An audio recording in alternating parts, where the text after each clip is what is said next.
মৃত্যু, যা থেকে পালানোর কোনো পথ নেই। কিন্তু একজন পাপিষ্ঠের কাছে এই মৃত্যু আসে এক বিভীষিকা হয়ে।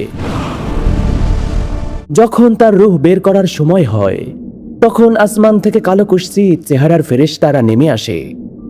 তাদের হাতে থাকে জাহান্নামের দুর্গন্ধযুক্ত চট বা রুমাল। দলিল সহিহ বুখারী ও সুনানে আহমদ। বাস্তবে বোঝার চেষ্টা করি। ভাবুন তো, আপনার শরীরের জীবন্ত চামড়া যদি একটি লোহার কাঁটাযুক্ত শিকল দিয়ে টেনে হিসড়ে ফেলা হয়, তবে কেমন লাগবে? পাপিষ্ঠের রূহ ঠিক এভাবেই টেনে বের করা হয়। মৃত্যুর ফেরেশতা যখন রূহটিকে শরীর থেকে টেনে বের করে আনে, তখন সেই রূহ থেকে মৃত পচা লাশের চেয়েও বেশি দুর্গন্ধ বের হয়। ফেরেশতারা তাকে নিয়ে আসমানের দিকে যায়। কিন্তু প্রথম আসমানের দরজায় পৌঁছাতেই তা সজোরে বন্ধ করে দেওয়া হয়। তখন আল্লাহ তাআলা ঘোষণা করেন, একে সিজ্জিনে নিয়ে যাও। দলিল সূরা আল আরাফ আয়াত নং 40। আর তাদের জন্য আকাশের দরজা উন্মুক্ত করা হবে না।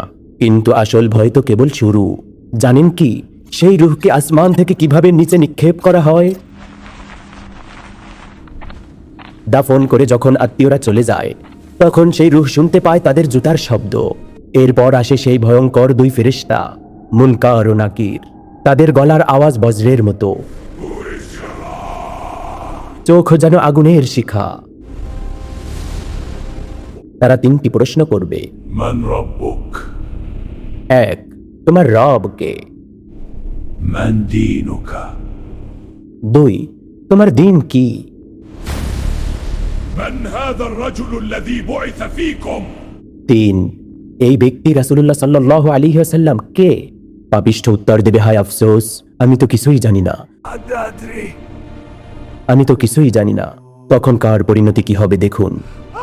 আদাদ্রি। যখনই বলবে হায় আফসোস, আমি কিছুই জানি না, সাথে সাথে পরিণতি শুরু হবে ভয়ানক এক দৃশ্যে। যেমন তখন কবরের দুই পাশের মাটি তাকে এমন জোরে চাপ দেবে যে তার এক পাশের পাঁজরের হাড় অন্য পাশে ঢুকে যাবে। হাদিসে এসেছে তখন তার বডিটা একদম রসুনের খোসার মতো পাতলা হয়ে যাবে। দলিল সুনানে তিরমিজি ও ইবনে মাজাহ। কবরের এই নির্জনতায় তার কাছে এক কুৎসিত চেহারার ব্যক্তি আসবে, যার শরীর থেকে পচা দুর্গন্ধ বের হচ্ছে। সে বলে উঠবে, আমি তোমার সেই খারাপ আমল। এরপর তার কবরে জাহান্নামের একটি দরজা খুলে দেওয়া হবে, যেখান থেকে আগুনের লু হাওয়া আসতে থাকবে কিয়ামত পর্যন্ত। চিন্তা করুন, কবরের এই আযাব তো সামান্য ট্রেলার মাত্র। হাশরের ময়দানে তার জন্য কি অপেক্ষা করছে তা শুনলে আপনার আত্মা কেঁপে উঠবে। সিংগায় ফুৎকার দেয়া হলো, মাটি ফেটে পাপিষ্ঠরা বের হয়ে আসবে বিভ্রান্ত পঙ্গপালের মতো। মাথার মাত্র 1 মাইল উপরে সূর্য, ঘামে মানুষ হাবুডুবু খাবে।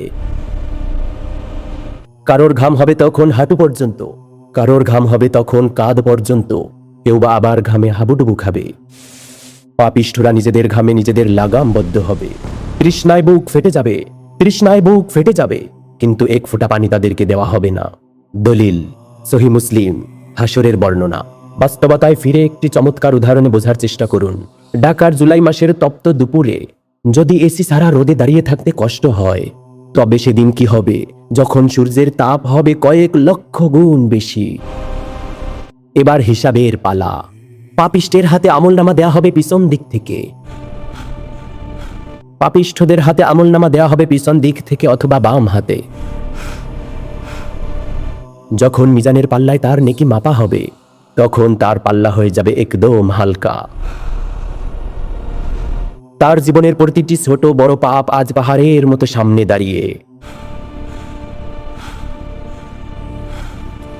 সূরা আল হাক্কা আয়াত নং 25 থেকে 27। হিসাব তো শেষ। অন্ধকার ঘুটঘুটে রাস্তা, পুলসিরাত, যা চুলের চেয়েও সূক্ষ্ম আর তলোয়ারের চেয়ে ধারালো। মুমিনরা সেদিন বিদ্যুতের গতিতে পার হবে, কিন্তু পাপিষ্ঠ ব্যক্তি পা রাখতেই সে পিছলে পড়ে যাবে। নিচের জাহান্নাম থেকে আগুনের হুক এসে তাকে ক্ষতবিক্ষত করে টেনে নিচে নামিয়ে ফেলবে। দলিল বুখারী ও মুসলিম। জাহান্নামের প্রবেশদ্বার। 1000 বছর ধরে পতনের পর সে পৌঁছে যাবে জাহান্নামের সেই ভয়ঙ্কর দরজায়। দারোয়ান মালিক আলাইহি ওয়াসাল্লাম গম্ভীর স্বরে বলবেন,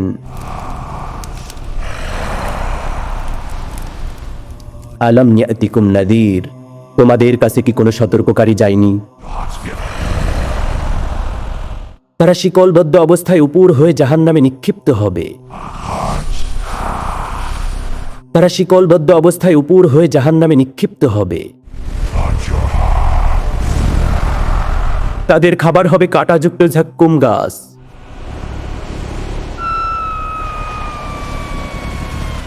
এবং পানি হবে ফুটন্ত পুঁজ এবং রক্ত।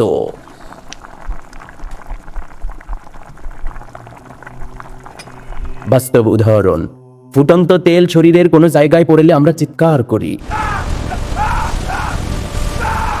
আর সেখানে পুরো শরীরটা পুড়বে, কিন্তু মৃত্যু আসবে না। এ ব্যাপার আল্লাহ তাআলা বলেন, সুম্মা লা ইয়ামুতু ফিহা ওয়া লা ইয়াহইয়া, সেখানে তারা বাঁচবেও না, মরবেও না। শেষ কথা, এই সফরটি কাল্পনিক নয়, এটি চরম সত্য। আজ আপনি জীবিত, আপনার কাছে সময় আছে তওবা করার। আপনার গন্তব্য আপনি নিজেই ঠিক করুন। আল্লাহ তাআলা আমাদের যাবতীয় খারাপ থেকে বেঁচে থাকার তৌফিক দান করুন। আমিন। আসসালামু আলাইকুম ওয়া রাহমাতুল্লাহ।